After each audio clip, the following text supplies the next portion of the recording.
Assalamualaikum warahmatullahi wabarakatuh. Salam sejahtera untuk kita semuanya.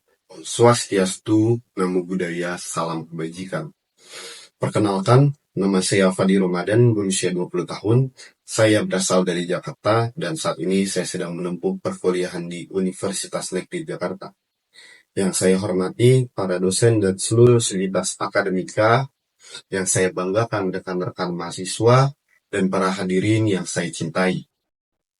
Pertama-tama, marilah kita panjatkan puji syukur kehadirat Tuhan Yang Maha Esa atas limpahan dan rahmat karunia-Nya. Kita dapat berkumpul dalam keadaan sehat walafiat untuk berbagi gagasan dan harapan demi masa depan bahasa Indonesia yang lebih baik. Hadirin yang saya muliakan, sebagai generasi muda, kita hidup di era digital, era di mana batas ruang dan waktu telah melampaui oleh teknologi informasi. Dalam kehidupan sehari-hari, kita begitu akrab dengan media sosial seperti Instagram, TikTok, YouTube, dan sebagainya. Di balik layar gawai kita, hadir tokoh-tokoh yang dikenal luas yang sering disebut sebagai influencer. Mereka bukan hanya menghibur, tetapi juga menjadi panutan dan bahkan sumber informasi bagi jutaan pengikutnya. Maka dari itu, penggunaan bahasa Indonesia oleh para influencer menjadi sorotan yang sangat penting dalam perkembangan bahasa di era digital. Topik yang akan saya angkat hari ini adalah penggunaan bahasa Indonesia oleh sosok berpengaruh di media sosial. Sebuah isu yang mungkin tampak sepele, tapi sejatinya menyimpan banyak sisi problematis jika kita tilik lebih dalam lagi. Mengapa demikian? Karena para influencer memiliki kekuatan luar biasa dalam membentuk pola pikir, gaya komunikasi, dan bahkan sikap bahasa masyarakat.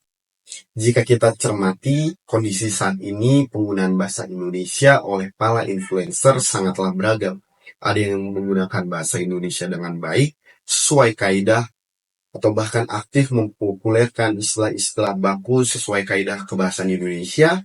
Namun tak sedikit pula yang mencampur adukan bahasa Indonesia dengan bahasa asing secara berlebihan, menggunakan bentuk singkatan yang tidak lazim hingga menormalisasi bahasa Indonesia yang tidak santun.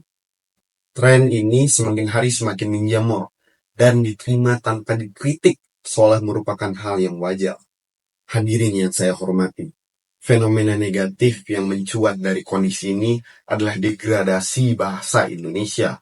Secara perlahan, banyak influencer menggunakan bahasa yang cenderung asal bunyi tanpa memperhatikan struktur kalimat, pemilihan kata yang tepat, atau bahkan kesantunan bahasa.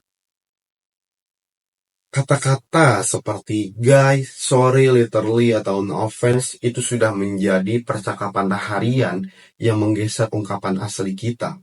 Lebih ironis lagi, fenomena ini dijadikan tren dan dianggap keren. Akibatnya, banyak anak muda yang tidak lagi mengenal atau merasa perlu menggunakan bahasa Indonesia dengan baik dan benar. Lalu, apakah ini hanya soal estetika atau formalitas belaka? Saya rasa tidak, karena dalam jangka panjang, fenomena ini dapat berdampak serius terhadap perkembangan bahasa Indonesia selain sebagai bahasa nasional dan identitas bangsa. Dampaknya dapat kita lihat dari dua sisi, dari sisi positif dan sisi negatif. Dari sisi positif, kehadiran influencer yang menggunakan bahasa Indonesia dengan kreatif dan adaptif bisa menjadi jembatan untuk menjadikan bahasa Indonesia sebagai bahasa yang relevan dan menarik di era digital saat ini. Namun dari sisi negatif, jika penggunaan bahasa Indonesia terus keliru dan terus diwariskan tanpa perbaikan, kita akan menghadapi krisis kebahasaan yang lebih luas. Bahasa Indonesia bisa terpinggirkan dalam diskursus intelektual, pendidikan, atau bahkan kebijakan publik, karena tidak lagi dianggap mumpuni untuk menyampaikan pemikiran yang kompleks. Dampak negatif ini tidak hanya menggerus budaya berbahasa, tetapi juga berpotensi mengganggu aspek-aspek lain seperti aspek politik, karena identitas nasional melemah, aspek ekonomi karena dunia usaha lokal sudah kehilangan daya saing linguistiknya, atau bahkan aspek pendidikan karena peserta didik tidak lagi paham bahasa baku, atau bahkan juga budaya karena nilai-nilai luhur dalam bahasa mulai ditinggalkan. Maka perlu ada langkah serius yang diambil bersama, tidak hanya oleh individu, tapi juga oleh pemerintah. Pemerintah dapat mengambil peran strategis melalui regulasi dan literasi kebahasaan di media sosial. Misalnya, melalui kerjasama dengan platform digital untuk menyediakan label atau badge khusus bagi konten kreator yang menggunakan bahasa Indonesia dengan baik atau menyisipkan program edukasi kebahasaan dalam algoritma konten populer. Sementara masyarakat, termasuk kita sebagai mahasiswa, dapat memulai dari hal-hal kecil terlebih dahulu, seperti aktif menggunakan bahasa Indonesia yang baik di media sosial, atau menjadi contoh penggunaan bahasa Indonesia yang cerdas dan kreatif.